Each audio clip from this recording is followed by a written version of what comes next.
Welcome back. Welcome back to Confident You podcast. Thank you for taking the time to join us. Very excited for who's here with us tonight. All right, so Confident You podcast is here to give you the tools, tips, and tactics and that mindset for that confident you. I believe that's something that you have to pursue, I would say, relentlessly. Your thoughts and your words can sway you if you're not paying attention. They plant seeds. And trust and believe they do grow. As one of my favorite scriptures says, Proverbs 18:21, death and life are in the tongue. That power, it's in your tongue. And they that love it shall eat the fruit thereof. Without further ado, let's discuss with our special guest tonight, Akyiaa Azula. Hello, hi, Marion. How are you? I'm doing well. How are you? I am doing awesome. That is great. Thank you so much for inviting me onto your podcast. This is exciting. I absolutely love the Confident You theme of your podcast. So I'm really happy to be here. Oh, thank you. I appreciate you accepting the invitation to come and share the wisdom that you have in your life, the things that you are now confidently doing in your life to affect change in other people's lives. Yeah. So I'll give the floor to you to tell people what it is that you do. Okay. Right now, I do a work called Creation. It is the fastest transformational healing system on the planet that I know of so far. And that is because I've worked on thousands of people over the last 15 years doing this work with them and just the transformations that take place. When I say fast, people could have transformations within instantly after getting the work done to about 48 hours. Whatever we worked on, they would usually see that aspect in their life will transform and change, as well as what we call bonus healing, because things that we didn't even work on will also transform. So they would clear up one issue over here, and then a whole nother issue just clears up. So this work has fascinated me. Okay. I originally started out as an acupuncturist, and I was doing pain management. A lot of people came in, shoulder pain, back pain, headache, the normal pain management stuff. And I noticed about 85% of my patients got well.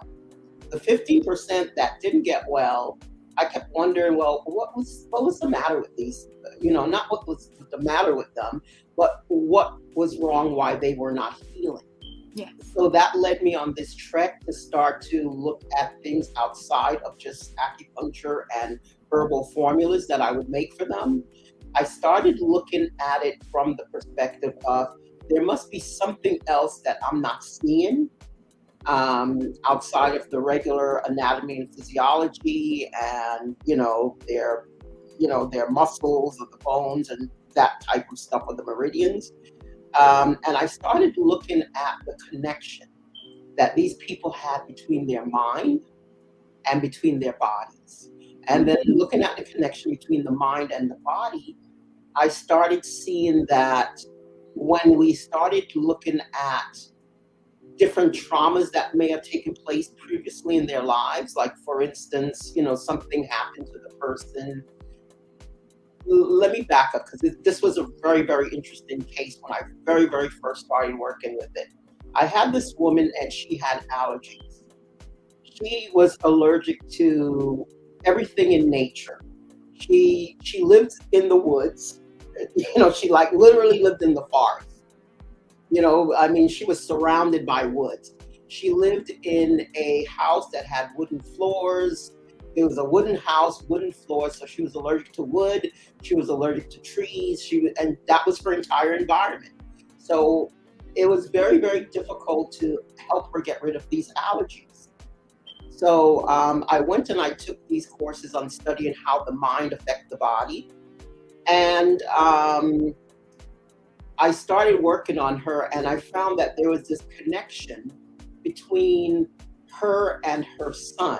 Because first it came up like there's a male in your life that is affecting you while you're having the allergies. And like any red-blooded woman, my first thought was, it must be the husband. Tell me about what's going on with your husband. That was my first thought. And it was said, no, it was one of her children. She had 3. It turned out to be her oldest son. And she says, no, he's the good one. I'm having problems with the middle one. And I said, no, it's not the middle son. It's the oldest son where you're having this issue. When we, kind of went through the whole process to check what was going on. So first son, issues with her, and her son, her issues was affecting her lungs. So she had an issue with the first son, and that's all I got. Your first son affecting your lungs. You keep saying, that's all I got. That was it. What does that mean? Okay, so I was doing a particular protocol. At the time, the protocol was called Body Talk, and it was a series of questions that I asked and did muscle testing on these questions. And then, it just said environmental factor, family member, oldest son, and that oldest son was affecting her lungs. Okay. That was it. When I said that's all. So that was all the information. So I was like, okay. And then I did the procedure on her. And as soon as I did that procedure on her, I said, that was odd. I said, well, did you have like these allergies when you were pregnant with him? And she said, no. I said, what about when like he was a baby, you had to nurse him? No problems. What about when he was a toddler? No. And this lady, because she lived in the forest, out in Orlando, she lived like way out in Ocala, which is all forest. She would drive 2.5 hours to come and see me. So she always brought her girlfriend with her. So her girlfriend was in there listening to this exchange about her son and her lungs and all of that. And then I said, well, what about when he went to the school? And her girlfriend said, and she said, no, I can't remember anything. And her girlfriend blurts out, wait a minute.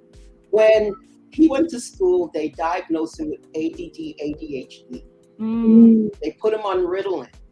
And she was so stressed out about the side effects of the Ritalin on her sons that when you think about it, mothers hold their children like right here.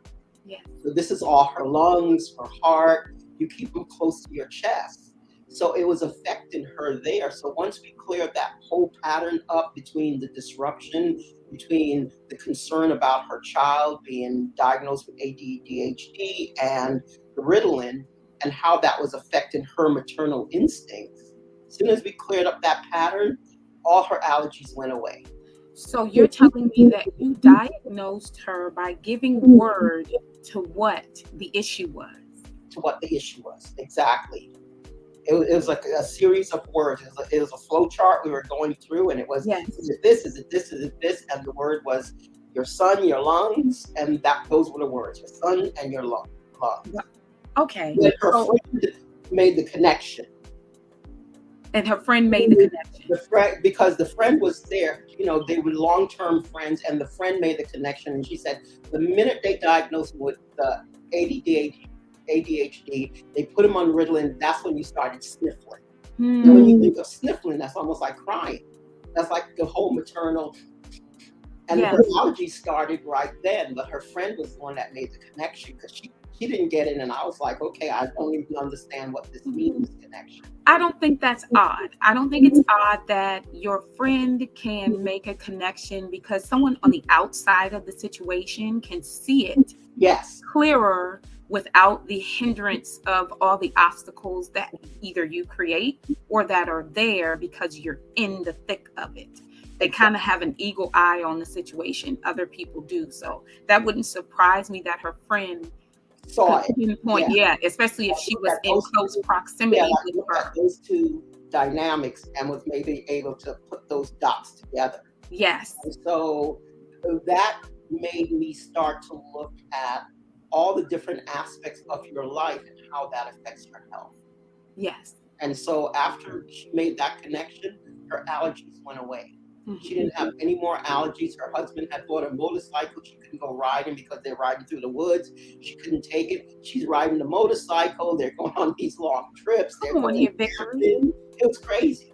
Yeah, That's but that was awesome. what was keeping her allergies. Even though we treated her allergies for a number of years, she was on all kind of Claritin, all kind of medication, Allegra, all these things for her allergies, and nothing was clearing it up till that connection was made.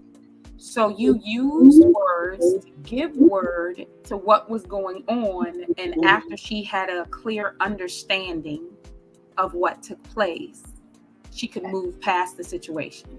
And I would say the key word there that I would use is the word awareness. You Hmm. know, the minute someone becomes aware of something, you can't change something if you're unaware of it. Yes. And so, on some level, whether we say on the level of her mind, the level of her spirit, the level of her soul, on some level of Hmm. that healing took place and it clicked in for her. Yes. And it was just the word, your son, your lungs. And oh yeah, when he had Ritalin, I started sniffling, and then my sinuses started bothering me after that, which is like a sign of crying. And this is what you do for people now. Tell everyone how you do this now to help more than just allergies. Yeah. So what I do, it doesn't really matter what the condition is. Um, it led me from making that connection between the person's mind and their body. So that was the initial connection that I started to make. Then what I noticed is that it started to make me connect with the person's on more of a spiritual level. So it's like, you know, maybe you've experienced this, like you walk into a room, you meet somebody, and something between your spirit and their spirit just connects, and it's nonverbal, but you could feel and you could communicate with them. We've all had that experience. So I found that when patients would come to me, I would have this sense of knowing, because the minute they walked into the room, they would walk in and they would have their story and their words all around them, if that makes sense. 'Cause it's like And you could see the story and the words. I could pick up and I could listen. One of the things that I can do, I listen a lot. I'm really good at listening to things, and not only do I listen to things, but then I would hear more information than, so it's not more verbal. Like someone sitting next to me and they may be talking, but a lot of times you notice like people are talking to you, but it's what they're not saying. Yes. All those other cues you're picking up on. Yes. So that's what I mean about listening. So I'm listening to them. It's almost like I remember years ago when I saw that movie Avatar, and they said, "I see you," and it was deeper than, I just see you physically in front of me. It was like, no, I see you. So it's almost like listening on that level where you're just really listening to that person when they come in for healing. And they could come in with any kind of problem. So my job became almost like a detective to find out, okay, where does this problem lie? So I went from looking at the person that, oh, it's a physical thing. Because, acupuncture medicine is all based on the physical body. So it's a physical thing. Okay, you're not healing, you're still sick, so you're not healing because we're addressing this physical thing. So it led me to looking at the mind and the emotions, and how that impacted you physically, to how your environment, like the story of the lady I told you, how your environment was impacted, Hmm. and the people around you, to looking at it, okay, what's going on with the person now on a soul and a spiritual level? And so when someone comes and sees me, I'm looking at, okay, are we dealing with a physical problem? Are we dealing with an emotional problem that is some past trauma that needs to be cleared up? Are we dealing with more mind, the way the person perceives themselves? Or are we dealing with more of a soul spiritual problem? So based on what I'm listening to the person, what's coming across to me, which aspect are we dealing with? That's where I would address. And Okay. then from there, that's when I would start to receive the information from the person. You said you would see words. The words that You could you would hear see, words. You would I hear could words and see words? I Okay, could- so let's talk okay. about the words and Yeah. how they connect with the healing process. Okay. The words normally show up in the form of a story or a narrative. So when someone's next to me, I'm like listening to what else they're not saying. So I'll hear a narrative. And for instance, I might be working on a patient, and then all of a sudden, we're working on maybe they just basically have some, what do you call it? It could be any problem. Let's say they have a stomach pain, and we're working on that.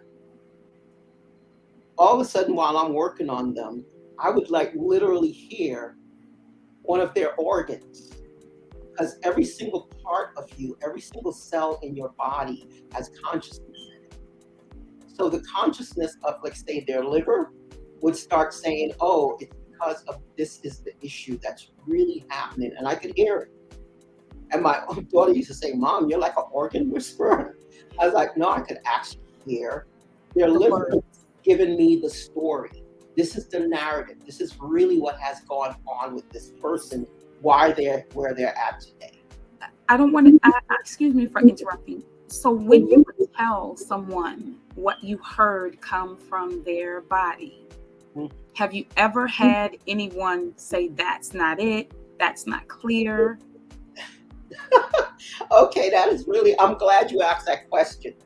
Normally, if I'm working with someone and, like body talk, as we call it, their body is speaking and their body is giving me this information. And like I said, it normally comes more like a narrative or story of what happened.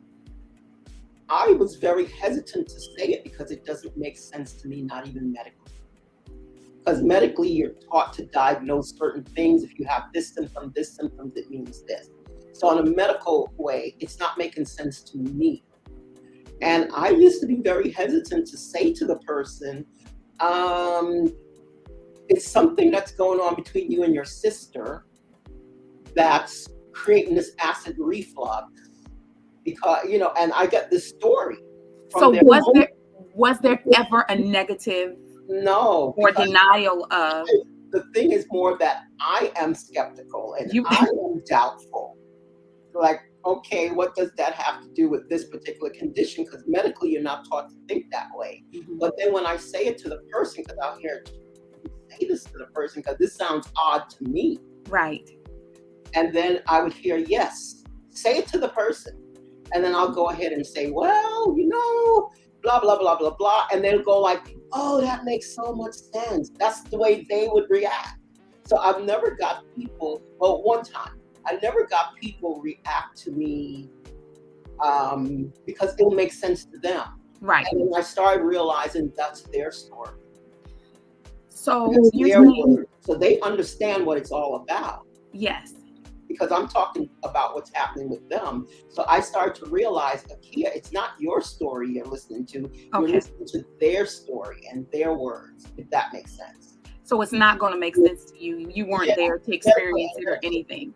So Okay. I'm the one that's having to struggle with it. But they go like, oh yeah, that makes sense now. Hmm. Just like the lady with her son, like, okay, your oldest son in your lungs. Makes no sense to me. Right. But Right. because she had her friend there that Right. was able to verify it, and then all of a sudden she went like, oh yeah, that's true. I did start Wow. with the sinus stuff right after he got diagnosed with that from school. Right. It makes sense to them because it's Right. their story. So let's get into the life and death of the words that you say over yourself. Okay. Medically, how have you found that to impact in the realm of how you are seeing the words and hearing the words? All right. What about the things they're saying, them patients are saying themselves? People, everyone. Okay. So the biggest change that I saw with your word creating your world, impacting your world, and the power of that over your life is that when we're born, when we decide that because we make a choice, because you have to start looking at it on the aspect of more on a soul level, not just on a mental, physical level. When you start talking about it on that dynamics, you have to look at it more on the soul level. So if you start thinking, okay, your soul is eternal, your soul lives on forever. So everybody's in agreement with that. So if your soul's eternal, you only live here for 70, 80, 90 years. You're in this physical body, but you have this eternal soul.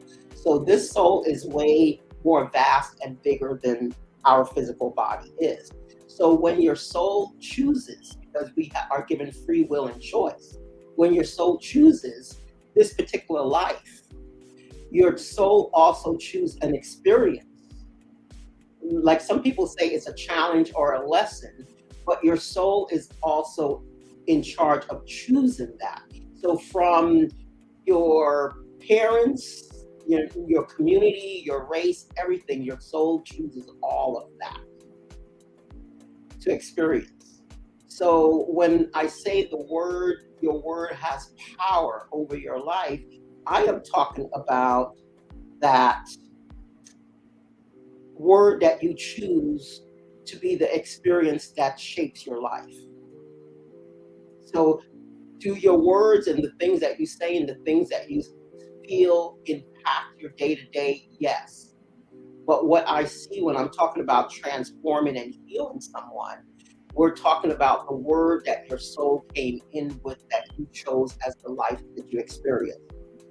What I have found during this work, this creation work, is that people do not choose Hallmark channel words.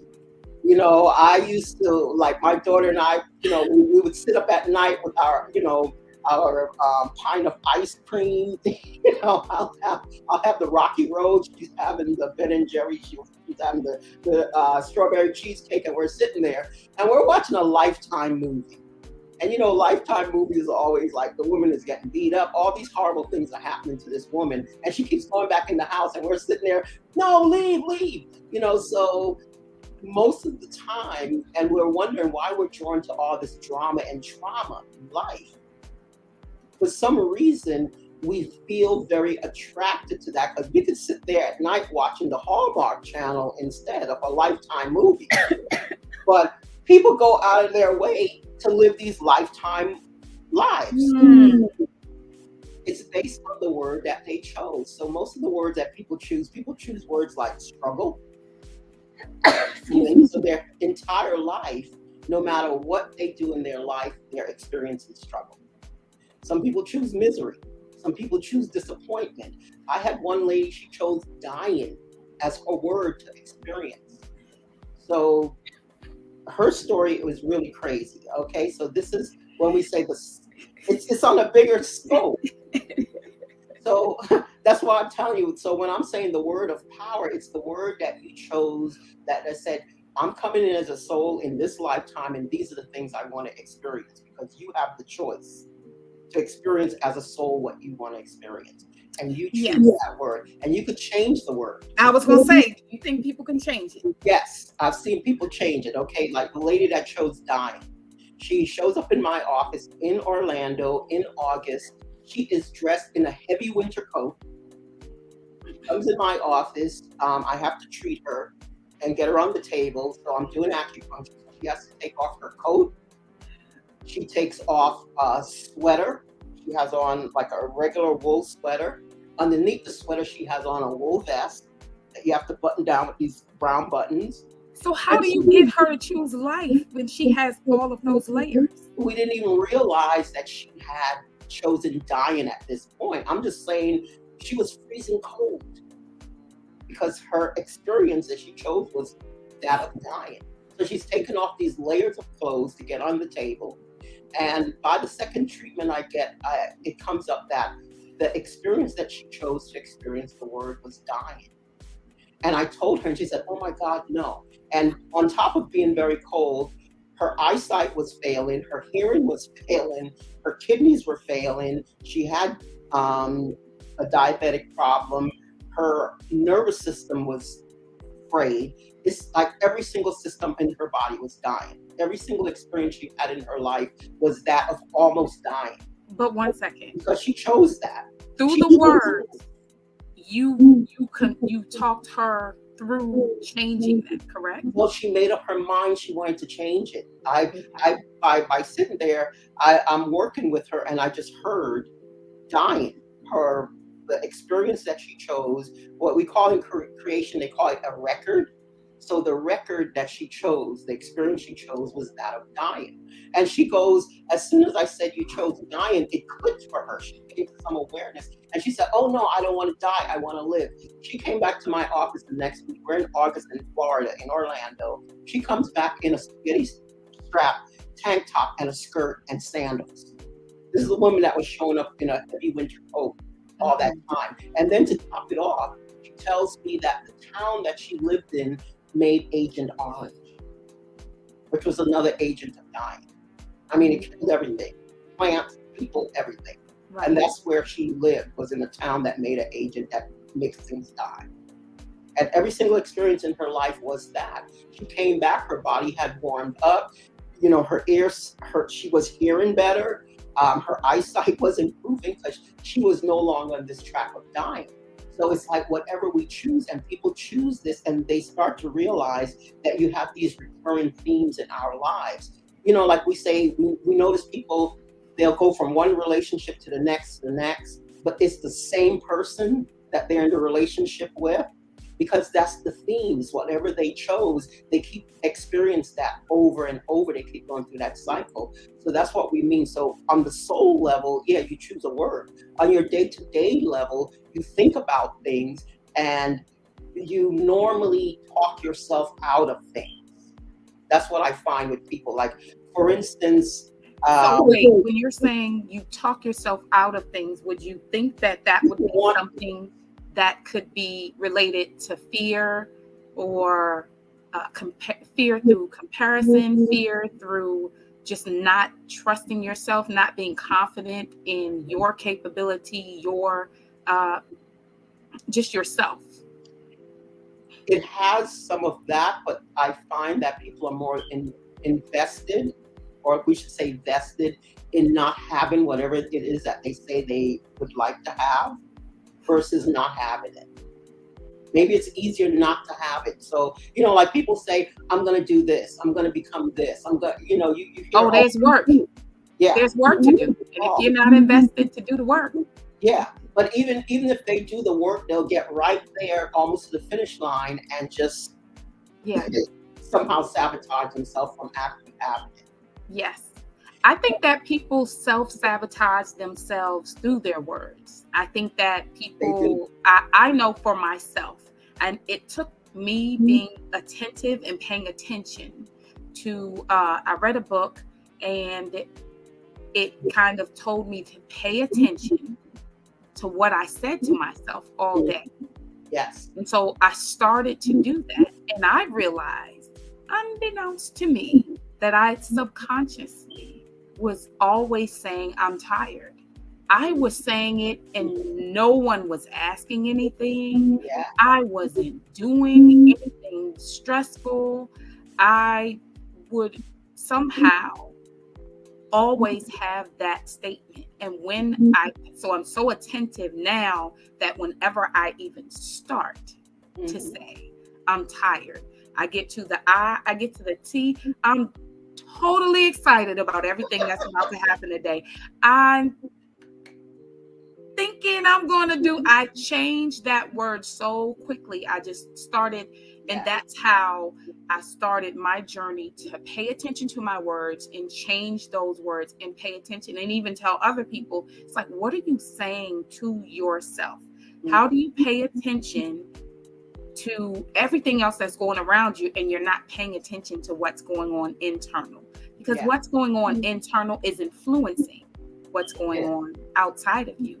How you think, how you act, how you show up in the room, what you do, what you don't do. Like you said, what you get close to accomplishing and then going, never mind. Because there is a weight, there's a responsibility with victory, with success. There's a responsibility. Jesus has a responsibility right now with his success. There is a response. Yes, he returned back to heaven, but now he's seated at the right hand, interceding for us, preparing a place for us. There's so much. There is a responsibility with the victory and success, because then you have to sustain it. Then you want to sustain it, and most people are caught up, I feel, in the failure. They don't want to go through, what if I don't make this happen? Or what if this doesn't happen at this time? And what if this? I always know that my plans are the plans, and I know that God is hilarious because it's in his time. Yeah. It's in his time. And what you're saying, that's what I had mentioned before, that people talk themselves out. Say it again. People talk themselves out of it. Yes. They say, this is what I'd like to have. This is, because I work with people. People come to me and they say, okay, Akiya, you could help me create this or manifest this. And I said, sure, we could work on it. But then when I start working on them, I see that they have all these blocks actually achieving those things. So then what I do with creation, we start clearing up where they have these blocks placed. And then once we get the blocks cleared up, there are no more excuses. So it's really interesting when there are no more excuses in your life. What do you actually do when all the excuses are gone? Because that's the work that I do. I dig in real deep to find out, well, what's stopping you? It's like, that's the main question that I ask. Like, what's stopping you? What's taking your power away from you? That's powerful. When we find that answer, we work on that level to clear that up. And then there are no more excuses. So then if you're still stopped, then we know it's something else that we need to look at. No more excuses. No more excuses. Get to the point of we've cleared everything up.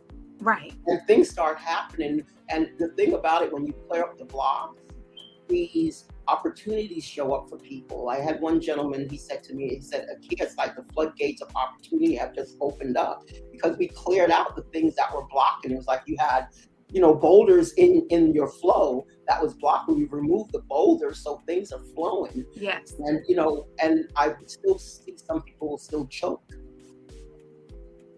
And what's making you choke? Yes. Yeah. You're saying that you're removing the boulders and you're getting rid of the excuses. For me, I can say that there were boulders in different areas of my life at different times in my life. I realized there were boulders. I'm grateful for my pastor who helped you see. Yes, who helped me see it. But what he did was, through virtually attending church, through him ministering and unpacking and allowing me to see myself in the Bible, he gave word to things that I was going through. Yeah. He gave words to it. So then that excuse was gone, because now I knew what to call that thing, what that thing was, what that event was, what the actual meaning and the root of the situation was for me.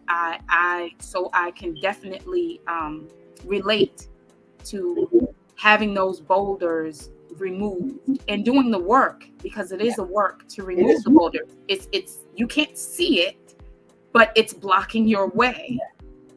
And that's what's really interesting about it. Whenever I do this work on people, and I always say to them, well, how do you feel when we're done with their session? They always say, I feel lighter. Everybody says the same exact thing. That's their first answer. I feel lighter. And then I start realizing, because we've removed these boulders, because we removed those blocks, we've taken that weight off of you, they get this sense of lightness of being. And then it allows them to flow a lot more easily in their life. So it's a very, very interesting work. Like I said, I come from a very medical background. It's very sciencey, like you had pointed out to me, you're extremely inquisitive. So what one of the clients that came to me and I was teaching her how to do creation, she looked at the work and she says, Akiya, this is very scriptural. So she started, showing me different passages, because I'm explaining it all scientifically. You have these energy fields around your body, and you have these meridians in your body, and so I'm explaining it more on a scientific subatomic energetic level because that's more medical. And she started looking at it, and then I started to see the connections where, oh, okay. We were talking about the man with the bed, right? The Yes. man that was laying on the bed.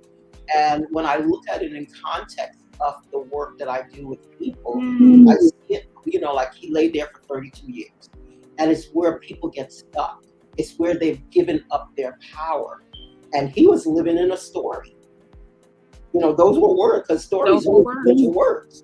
He was living in this story that I'm lame, I can't get up, I can't move, I can't get to the fountain when the angel healing shows up at the fountain to heal people. Nobody won't help me. So he had all these stories going on. And then, when he met with Christ, what did Christ do? Christ made him become aware that it was a story. And it was the moment he became aware of the story, it was like simultaneously Christ said, pick up your bed and walk. But how did Christ help him to see? He didn't. How did he help him to see? He didn't touch him. He didn't explain to him. He allowed him to come to this aware. It was just, and I've seen it happen with people when I do the work. It's all of a sudden something just clicks inside of them. They get this level of, whether we say spiritual awareness, enlightenment, whatever name we want to call that, all of a sudden there's this click that happens within the person, just like you said with your minister, right? Yes. There were some things that he unlocked certain awarenesses within you. And when those awarenesses got unlocked within you, you were able to see it and make those transformations. Yes. So that happened at the time when that man met with Christ. It was like this union of between him and Christ, and him making that click. And he was able to, because Christ didn't touch him, he didn't do any healing work on him. It was that level of click. Yes. And it was like the minute Christ saw that, he came to that awareness and that shift within himself. He said, pick up your bed and walk. He said. Christ said, pick up your bed and walk. Yep. Those were the words. But it was because of that. If that man didn't have that inside of himself, he would not have been able to do that. You get what I'm saying? It had to be a combination of the two. Yes. You have to becoming aware of what's in you. Yes. That he didn't realize he had that power in him, because the words that he'd been telling himself were extremely disempowering for 32 years. And I have seen people stuck in stories for lifetimes. Something happened to you when you were 10, but now you're 55 and you're still running that story. Come on here. Yeah. So that's what I see that happen. So it's for me to get to what that is that's keeping that person stuck. And that's what we mean about your word of power. It's not only the word you choose to experience, but it's like you said, all the stuff you keep telling yourself that either reinforces what you've chosen, because you will choose the community, you'll choose the family, you'll choose everything to help reinforce that experience. But then you need to start realizing, I could choose a different word, and a different word gives me a different experience. Yes. Just like the man that picked up his bed and walked, he now is having a different experience. He's telling himself something different. He's no longer telling himself, I'm late. Yes. All right. Mm-hmm. That's how powerful words are in our lives. Yes. I feel that words are very powerful, because let's just use one word. It can be used different ways. I know some people don't like this word, but it's an apology word on one hand. So you could say, I'm sorry to someone that you did something to, and that will let them know, okay, you're acknowledging, or at least it sounds as though you're acknowledging that whatever transpired, you were in error, and you're owning up to it. Mm-hmm. But then you can also say you're sorry. Mm-hmm. And it can be derogatory, Mm-hmm. meaning you're a sorry excuse for whatever, just putting the sorry with something, a statement that people may be familiar with or have heard on TV or in passing. Mm-hmm. But that same word has a different dynamic. So it's how you're choosing to give death or life to the things that you say. Yeah. Because I shared with you that I'm tired. I'm not tired 24 hours a day. That's not a real excuse. But I noticed I was like, why do I keep coming home and getting into bed like that? That I did that same work the day before, the month before, the year before, years before. When am I accustomed to the amount of work that I'm doing? And then I realized it wasn't the work. It's the energy that I'm putting into it in a negative way. If I'm speaking ill of it while I'm doing it, it's draining me. Even though it's something that I do every day. Like I could do what I do with my eyes closed. Some people have been on their job so long. You shouldn't be doing surgery with your eyes closed. I'm just saying you just get accustomed to, okay, I can do this. I can teach it. Teach it to someone else. You get accustomed to doing it. So it's just interesting to me how words have different dynamics and how powerful they are in relationships, in your health, in your success, in your character of who you are. Because what you say and what you do need to connect to be true and matter. You said something that's interesting that I just wanted to backtrack on. You said that you're doing the same thing, but now you're tired. You've done it years before. You've done it, and we understand the whole aspect of routine when things become second nature. But then I also look at the fact is, are you done? It may be a thing where now it's time for you to move on to something else. So this might be making you tired. Are you looking at words around me? Yeah. Don't look I heard. Don't look at me. Look somewhere else. I see you. Look somewhere else. Now I'm gonna have to talk to you. But I just heard, like I said, when people are with me, I just listen. And I just heard, it's like, is it time for her to move on? Is it time for her to be doing something different? Yeah. And that could make you tired. Yeah. So it may not be that you're making yourself tired. Tired might be getting your attention to tell you, okay, what do I need to change? That might be what the tired is about. Because like I said, when people come to me, I'm like, okay, let's see what this is all about. Yes. And so I just heard, is she really tired or is she done? I'm elated to say that it's about me doing other things. Hence this podcast. Hence Confident You podcast. Hence all the other things that God is unlocking through me having that switch. I have taken up my bed and I'm walking with it. And you're allowing yourself. That's the other thing. You're allowing yourself, because what I have also seen, and I've seen it in my life, is that you can get comfortable because you're used to something. So there's a comfort level, you know it and all of that. And then the next thing, you're like, oh my goodness, I don't want to change. Even though you get the message, because we all get the message. Yes. We all get that little voice talking to us and saying, go do this, go. It's like that little whisper, that little nudge. And we're like, no, this is good. I'm comfortable. I know this. That looks a little scary over there. I don't understand how to do that. And we go through this phase. And then all of a sudden, I think Oprah had said it. She said, first you get the little whisper, then you get that little thump, and then you get the 2x4, and then you get the wall. Yes. And so that maybe that feeling of tired might make you a little, come on. Well, I'm grateful that that tired feeling is not my present state of life. Exactly. It's not my It present made, state of it life. made you look at something and switch something. Yes. That's, Pre-pandemic mm-hmm. started the change. This pre-pandemic started the change. Yeah. I can Because you honestly knew say, something had to change. You couldn't be the same way anymore. yes. And I've seen that in my life too. That's why I was like, tired. Because I remember you said tired a few times, and Yes. I just heard something else. That's why I mean, Yes. like, I listen to people, and then Yes. I'll hear something else other than what they're saying. Yes.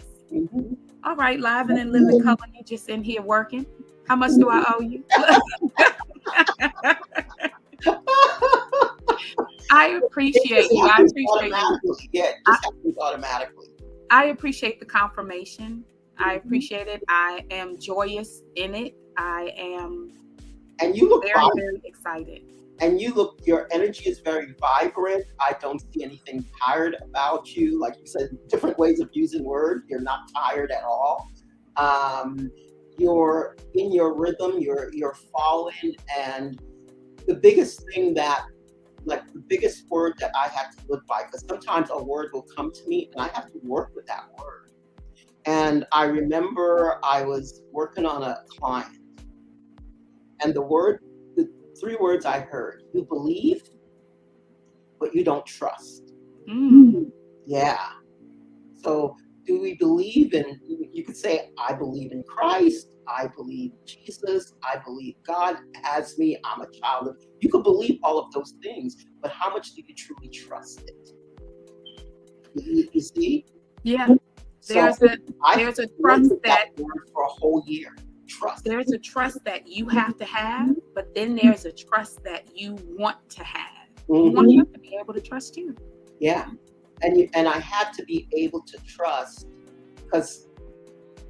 because of the word that I chose, the challenge that I chose was that I was unsupported. That wasn't my word, but that was my challenge. So lately I'm learning not only do you have a word that you choose to experience, but you also have a challenge, and the challenge does reinforce the word you choose. But my challenge was I'm unsupported. And then when trust came up, if you live your life through the lens of feeling that you're unsupported, it is very hard to trust outside of yourself. I became extremely self-sufficient because I could only depend on me because I can't trust anybody else because they won't support me. And then when I looked at it, I realized, oh my God, I am well supported all the way around, but I had to go through a year of really understanding what trust meant and really meditating on that word and sitting with that word and seeing how that was showing up in my life. And now I could definitely say, yeah, I have no doubt when it comes, if I'm told, pack up your bags and move to Timbuktu tomorrow, I'll be like, okay, I guess I'm off to Timbuktu. I won't even think twice about it. Whereas before I'm like, wait a minute, how am I going to do that? That doesn't make sense because I might believe, but I wouldn't trust. You get what I'm saying? Powerful word. Yeah. Powerful. So that's one of the things. So the thing is that you got to the point in your life where you trust. And that has really shifted and moved so much stuff for you that, you're going to be doing some really great things now. Thank you. You're a light. Yeah, you really are a light. Oh, no. Yes, you're a light. Yeah. Thank you. Wow. Thank you. I appreciate that. I really do. I want you to now tell everyone, give them the opportunity to connect with you in the rooms that you've made for people to be able to connect with you. So I'll yield the floor to you for you to tell them all about those opportunities. Hey, everyone. Every Sunday, I do a webinar type style masterclass. It runs for about 2 hours. It's on Zoom, and we'll have the Zoom link up for you. And it's also broadcast on YouTube Live. And these are the last 2 Sundays. It's Creation from Manifested Miracles. We have had some miraculous stories that happened. We've gone for like 9 Sundays. The 30th will make 9 Sundays that we've done this webinar, and just some fantastic stories have happened from people healing from diseases that there are no cures for, to success in their business, contracts that they weren't expecting to get that they get. So we've just had some really miraculous stories. So I'll invite you to come out. It's every Sunday from 4 to 6 p.m. Eastern Standard Time on Zoom, and we'll share the link with you below. And also, if you want to get in touch with me, my YouTube and Facebook, you could YouTube me or just search on YouTube for Akyiaa Azula, or on Facebook. You'll be able to find me there. My email is Elmina, my assistant, at azulacreation.com, and my Instagram handle is Azula Creation. I would love for you all to reach out to me. I do respond back to any kind of comments. Even if it may take me about a day, I do get back to everybody that reaches out to me. So you can DM me or leave a comment. And I would love to see you out on Sunday to create some miracles in your life. Thank you. I appreciate that, Akiya. I really do. Your last name is Azula. I would be remiss. I know that you are joining us from Atlanta, but Azula. Yeah. How did you come about that name? You heard in the Bible where, what was it? Simon became Peter, Saul became Paul. So Azula was a name that was given to me when I was 23. It was a spiritual name that was given to me. I was born in Jamaica, but when I was 23, the name Azula was given to me, and it means light over darkness, slayer of dragons. Really? Yeah. Beautiful. Mm-hmm. Okay. Well, I think you're walking in all that they spoke over you, the word. Yeah. and the powerful thing about your name, when you have a name and you hear that name repeated over and over, it reinforces who you are. You know, it was hilarious. I met a lady. She had bad health her entire life. When she was like in her 50s, mid 50s, 60s, they found out she had celiac disease, and her name was Cecilia. I can't make this stuff up. No, you can't. I mean, like I said, all she was being called was the disease she had, and nobody could figure out for years what was wrong with her. Your power, your word. Your words. Even in your name. Goodness. Even in your name. Yes, even in your name. Yeah. I am honored that you came and shared all that you have learned, all that you are serving your community with, in person and virtually. Everyone, please, if you wish to connect with her, those are her social media platforms and her email address. Just take a quick screenshot of the screen. And also her last 2 sessions in April would be this Sunday, the 23rd, and next Sunday, the 30th, from 4 to 6. I appreciate you coming. I would love if you would share some confidence keys about your power equaling your words. Okay. So the confident key that I can share about your power and your word is actually the word power. A lot of people don't believe that they have power, or they believe they should not have power. But power is actually your birthright. You would not be alive without power. When I work with someone, the first thing that I have to find out about that person is, where have they lost power in their life? I always start with that question: where has this person lost power, and finding that power again. So when people say that their greatest fear might be their greatness and so forth, it's really stepping into and standing up to their power. So realize that this is your God-given right, and you have been blessed with the power, whether it's the power to sing, whether it's the power to write, whether it's the power to speak, whether it's the power to heal. You have all been blessed with a power, and that would be the confidence word that I would give. My goodness. Thank you so much. Again, I appreciate you answering the call to come and be here on Confident You podcast. Thank I, you so much. My goodness. I That was, appreciate you inviting me. say it again. I appreciate you inviting me. Oh, yes. No, when I heard you speak, I knew that this was a conversation that I would love to have. Mhm. That words are very important. What you think about yourself, what you're choosing for yourself is all, as you said, that's in your power. And in the beginning was the Word, and the Word created Come on here. created from the Word. And how did our universe get created? You know what they said. God said, "Let there be Yes. light," and there was light. That there divide the waters, and they were divided. It was from words. Yes. Everything that we're looking at comes from words. The Word was with God, and the Word was God. And we were saved by the Word. I am, thank you for that.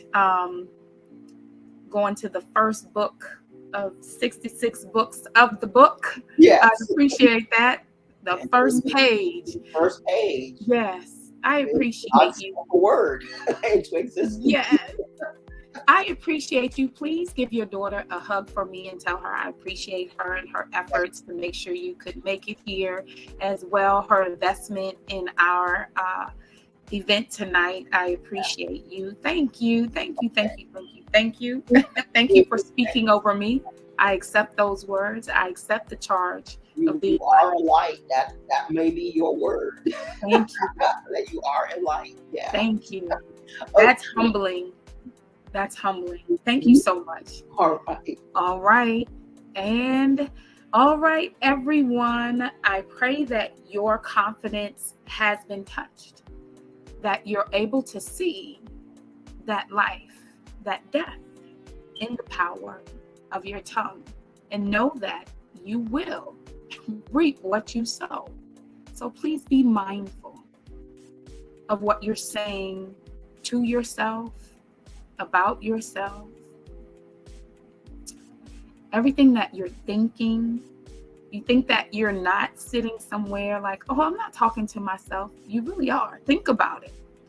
You talk to you more than anybody else because you're with yourself 24 hours a day, every second of the day, every millisecond. Can't get away from you. So just make sure you're encouraging yourself in all that you do. And of course, I would say in the Lord. I thank you for tuning in. Please like, share, subscribe. Please leave a comment. I'd love, and Akiya would love to hear how this impacted you. Share it with someone else that you feel may not be speaking life over their life. Have a great one. See you next time.